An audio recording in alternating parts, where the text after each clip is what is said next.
Is NASCAR's back to its roots branding more than just a marketing campaign?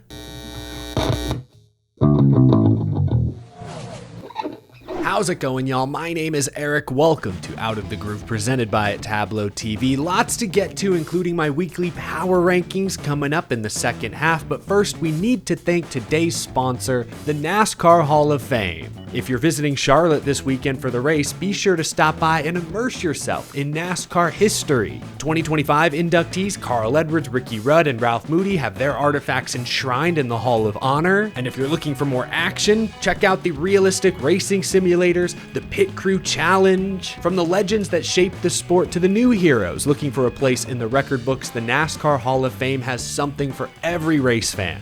Book your visit today by visiting NASCARHall.com and mark your calendars for January 23rd through 25th. That's induction weekend for the class of 2026. Kurt Busch, Harry Gant, Ray Hendrick. Be on the lookout for special celebrations and events all induction weekend long. Thank you to the NASCAR Hall of Fame for sponsoring the show. 77 years ago, NASCAR was founded. Many of us know its origins, its southeastern roots, moonshine running. Disorganized grassroots racing became organized under Big Bill France. According to a couple recent reports, including this one from Sports Business Journal's Adam Stern, NASCAR is looking to lean into its historic rebellious roots in their next marketing campaign. Stern writes, quote, NASCAR has developed a back-to-roots marketing campaign that has the tagline, "Hell yeah," according to three people familiar with the matter, as the racing series prepares its branding efforts for the 2026 season. Interesting.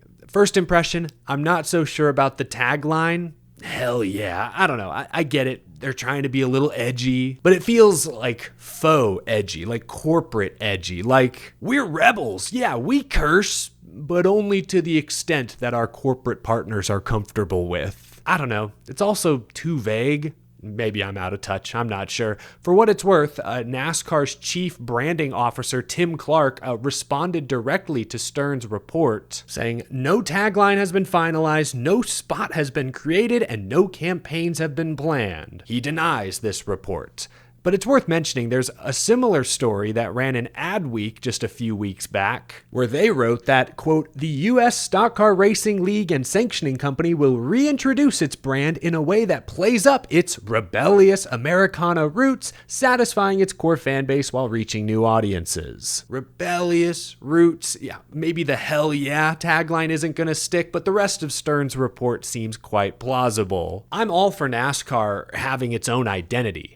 I think where they've turned off some fans in the past is by trying to be too much like the NFL or Formula One. Like, I'm not saying the Chicago street race wasn't really cool, but I think the San Diego street race next year on a naval base on America's 250th birthday, leaning into the Top Gun Maverick theme, like that feels like a more accurate representation of NASCAR's cultural niche. They've kind of been moving this way for a few years now. Remember, a while back, Steve Phelps admitted that NASCAR in the 2000s abandoned their roots, and that was a mistake they hoped to not make again. Since then, we've seen Bowman Gray, North Wilkesboro, The Rock, and other tracks, other old classic markets re-added to the schedule. So they've been testing these waters for a while now. I don't think this is simply a rebrand. I think this is a core initiative that NASCAR may be finally fully ready to commit to. We talk about these things every week, but right now, NASCAR's TV ratings aren't in a great place. There are a number of contributing factors, but that's a fact. Most of the drivers aren't well known outside of, tight racing circles. I'm all for trying to reach new audiences, but you gotta make sure your core foundational audience is satisfied. And while I know social media doesn't tell the full story, many of its loudest fans are not satisfied with the current product. But let's look at some very real changes that are or could happen next year. Like, we know North Wilkesboro Speedway is getting a points race for the NASCAR Cup Series. That's huge. We know Ram Trucks is re-entering the sport, and their advertising is leaning into that rah-rah patriotism. Over the summer, NASCAR let slip that More horsepower would likely be added to the Cup Series cars next year. Brad Keselowski on Stacking Pennies last week continued to fuel that rumor. And then even more recently, there's been real momentum towards a simplified playoff or championship format, including possibly eliminating the playoffs altogether. Even if that doesn't happen, it seems fair to say the playoffs will be simpler next year. Could we see a return to like the chase from the mid-2000s or a variant of it? My point is, these reports of NASCAR's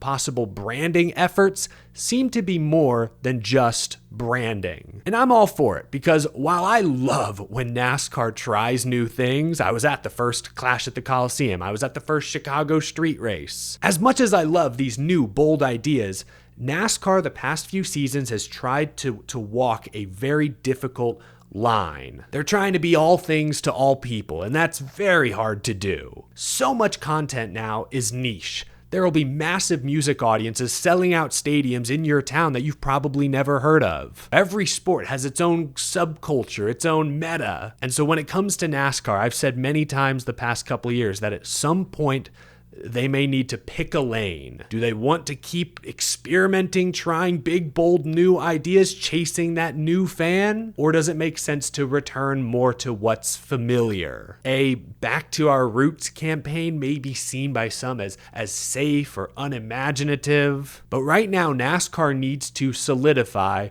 its core fan base. So maybe that kind of campaign is exactly what they need for the time being. I'd be curious to know what you think down in the comment section below, but now it's time for another edition of my weekly NASCAR Cup Series Power Rankings, where I rank the top 10 fastest, best performing drivers and teams in the NASCAR Cup Series right now. We're halfway through the playoffs. Let's see where your favorite driver landed on my list. Let's begin with an honorable mention. Shane Van Gisbergen ran top 10 at New Hampshire before he got crashed. He started last at Kansas and came back to finish top 10. Back-to-back top 10 type performances on ovals for SVG, and what's on deck? The Charlotte Roval, where SVG is sure to be the favorite. So I wanted to give him a mention this week. But at number 10, these are all playoff drivers.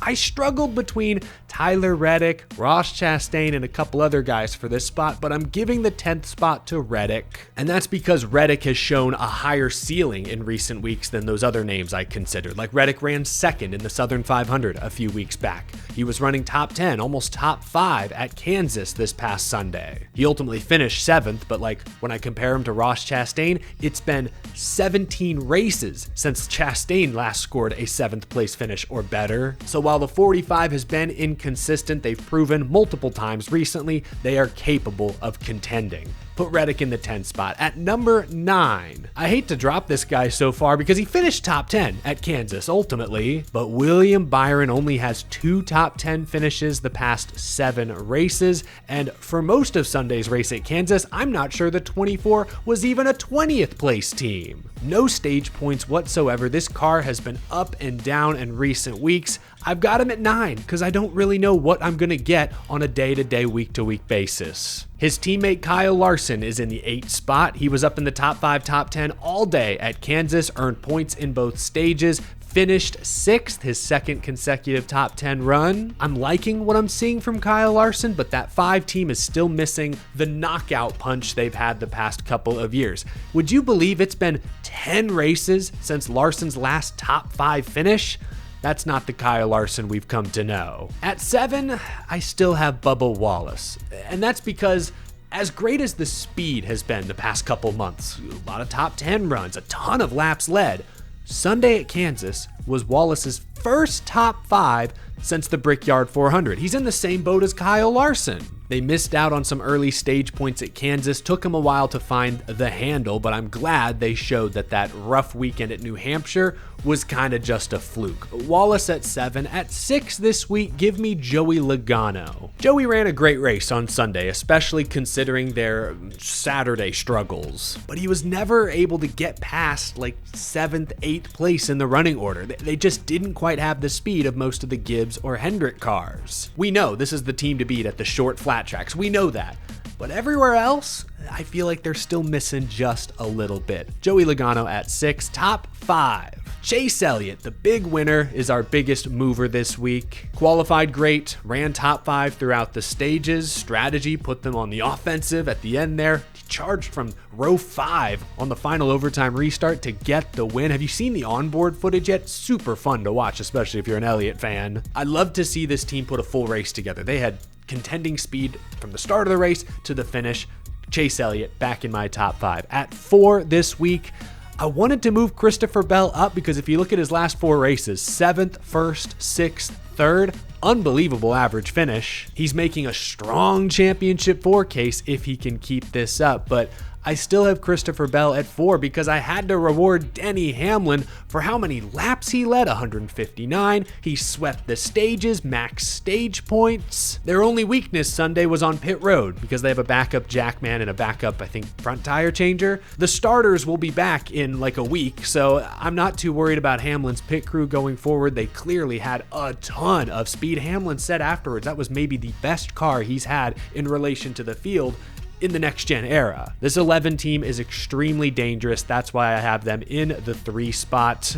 Dangerous, I guess, could be a double meaning. They have dangerous speed, and then the past couple weeks, Denny's been dangerous on the track. Contact with teammates, not making a ton of friends. My top 2, I'm sorry, have been basically the same for a few weeks now. I know Blaney finished like 24th or something at Kansas, but that was only the 2nd time in the last 11 races he finished outside the top 10. And he drove from the back in a backup car into the top 10, into the top 5 before a pit road penalty put them behind and they had to play catch up with strategy and everything, and it didn't work out. Blaney has been good everywhere for so long now. He stays at 2. And Chase Briscoe back in the top spot. He's finished top 10 in every playoff race so far. 5 races, 5 top 10s, 3 top 5s. He has a win recently. He just won his 7th pole award of the season. What is it about Indiana drivers and being damn fast in qualifying? Although the craziest Chase Briscoe stat perhaps is that he has led multiple laps in 12 of the last